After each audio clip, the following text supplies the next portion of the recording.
In 1981, a man stepped off a plane at Los Angeles Airport, feeling the cold of America for the very first time. He had so little money, it was almost nothing, and so little English, it was nothing at all. Beside him were only his wife and their suitcases. He didn't know what they would do or where they would go. He only knew he had to start surviving. In his very first month, he started 3 jobs. At night, he cleaned a building. He pumped gas at a station, and in whatever time was left, he washed cups at a coffee shop.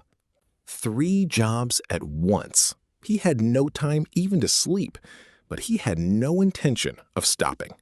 14 years later, the brand this man would build with his wife would be in nearly every shopping mall in the world. And their fortune would reach $5.9 billion. But this is not a novel with a happy ending. This is real life, ending in pain. For the first time on this channel, we are telling the story of a billionaire whose empire collapsed. That fortune would vanish as fast as it came, maybe even faster. I'm James, and today I'll tell you how the rise and the fall can live inside the very same life. Won Chang was born in 1954 in Seoul, the capital of South Korea. He didn't come from a wealthy family. He had no experience and no rich mother or father to lift him up when he fell. He couldn't go to university. The only paper in his hand was a high school diploma, and in the Korea of those days, that promised no bright future. He met Jin Sook Chang and married her. Jin Sook was a sharp-eyed, hard-working woman who earned money back home as a hairdresser. Neither of them dreamed of staying in Korea. They wanted other soil, somewhere they could put down roots. In 1981, they packed their suitcases and emigrated to America. Their dreams were as big as could be, but life was as hard as could be. America did not open its doors wide for them like in the movies. They didn't speak the language. They knew no one, and their wallets were almost empty. Placing a simple order, filling out a form, even walking into a job interview were mountains to climb. Every day was a small war. But Won was not a man who complained, sat down, and cried. He did whatever needed to be done. He became a janitor in a building, mopping floors with a bucket. He stood for hours at a gas station, filling up cars. At night, he washed dishes in a coffee shop and wiped down tables. He took any job he could find. He was exhausted, but he knew that if he stopped, he could not stay afloat. Jin Sook did not sit idle either. She worked too, ran the home, and held that same dream tightly beside her husband. Most people would have given up at this point. 3 jobs, 0 English, 0 connections. Most people would accept this as fate and stay right there. But Won watched everything on every shift. Who was doing what? How does the system work? How is each thing done? What business are the rich people in? The answer came in a place he never expected. At that gas station, Won pumped gas into hundreds of cars every day, and without realizing it, he was studying the customers. One day, he saw a pattern. He looked at the newest, sharpest, most beautiful cars. He looked at the people driving them. They were all in the clothing and textile business. A spark lit up inside his head. Maybe the road to getting rich in America ran through the work these people did. This was not a fantasy. It was living, breathing proof right before his eyes. The people selling clothes drove those beautiful cars, and Won wanted one of those cars too. But he also knew how hard this would be to pull off, and that he knew nothing about this world. So he found a job in a clothing store, not for the wage, but to learn. He watched how the stock moved, why certain items sold, and what the customer paid money for. Something was taking shape in his head, getting clearer. And once he had his wife's support too, it was as if his first store stood right before his eyes. By 1984, after 3 years of gritting their teeth and saving, they had built up some money. $11,000. Today, that might sound like a small amount, but for the Changs back then, it was the sum of 3 years of sweat, sleeplessness, and sacrifice. They were risking every single cent. They opened their first store in the Highland Park neighborhood of Los Angeles. They named it Fashion 21. The store was only about 900 square feet. Next to the giant windows of a shopping mall, it was nearly invisible. But the Changs had something their rivals didn't. They had nothing to lose, and so they gave everything. Their business model was simple but powerful. Low margins, high volume. Cheap prices, shelves that were always refreshed. At the heart of the business, in the buying, stood Jin Sook. She found the products to sell so well that whatever she touched sold. She chose every single item in the store.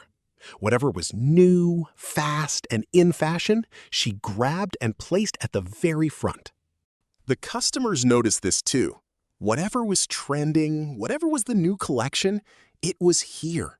And best of all, it didn't burn their pockets. The first year the store opened with $35,000 in revenue. But as word spread, that number quickly shot up to $700,000. The Changs couldn't believe what they had done themselves. And this was only the beginning.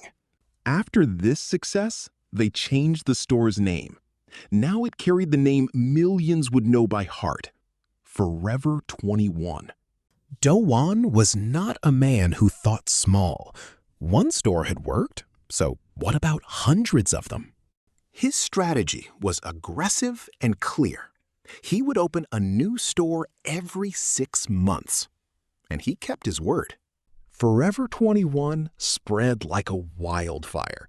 It became a must-have of the shopping malls, the first stop for young people. The brand's secret was speed. The moment a new trend hit the runway, a cheap and accessible version was on Forever 21 shelves within weeks. By 2011, they had nearly 500 stores around the world. Annual revenue had long passed $2 billion. But Won was not satisfied. Over the next 4 years, they opened 300 more stores. He had set his goal openly. By 2017, he would make Forever 21 an $8 billion giant. His appetite knew no limits. Despite all this size, the company was still a family business. Won sat in the CEO chair, and Jin Sook was the chief of purchasing. Their 2 daughters joined the business too, one running marketing and the other store displays. Won had wanted this on purpose. "I want my daughters to see the effort my wife and I put into this company," he said. For them, this was not just a business, it was a legacy. And then came the peak. The year 2015 was the moment everything reached its summit for the Changs. That year, Forever 21 made $4.4 billion in revenue. That number carried the couple's combined fortune to $5.9 billion. Stop and think for a moment. The man who landed in this country 34 years earlier without a word of English, who mopped floors at night, now owned a global empire with more than 800 stores. The American dream had come true in its purest form. They had walked that impossible road from janitor to billionaire. Think of how far they had come. The same hands that once held a mop and a gas pump now signed deals worth billions. The couple who once couldn't afford a meal now sat at the very top of the fashion world. But here is the most dangerous thing about dreams. Right at the most beautiful part, you don't notice that you're about to wake up. The cracks began to show in 2016. Forever 21 sales dropped 10%, falling to $4 billion. The next year, sales fell another 15%. The ground was sliding out from under the Chang's feet, but maybe they noticed it too late. The world had changed. People were no longer looking at shopping malls, but at their phones. Ultra-cheap online rivals like Shein and Temu stepped onto the stage. These brands shipped clothes straight from overseas factories to the customer's door for even less than Forever 21's prices. And here is where Forever 21's greatest weakness appeared. Its online side was far too weak. The physical stores that had made the brand a giant were now like rocks hanging around its neck. That aggressive strategy of opening a store every 6 months for years had backfired. Hundreds of stores had rent, staff, and costs, and the customers were no longer coming. In September 2019, the inevitable happened. Forever 21 filed for bankruptcy protection and announced it would close 350 stores worldwide. The numbers were merciless. In just a year and a half, the Chang's fortune collapsed from $5.9 billion to $1.6 billion. They had lost more than $4 billion. They had once been among the richest in the world, and now they were off that list. It is hard to imagine what that feels like, to build something for 30 years, brick by brick, and watch it crumble in months. In 2020 came the final blow.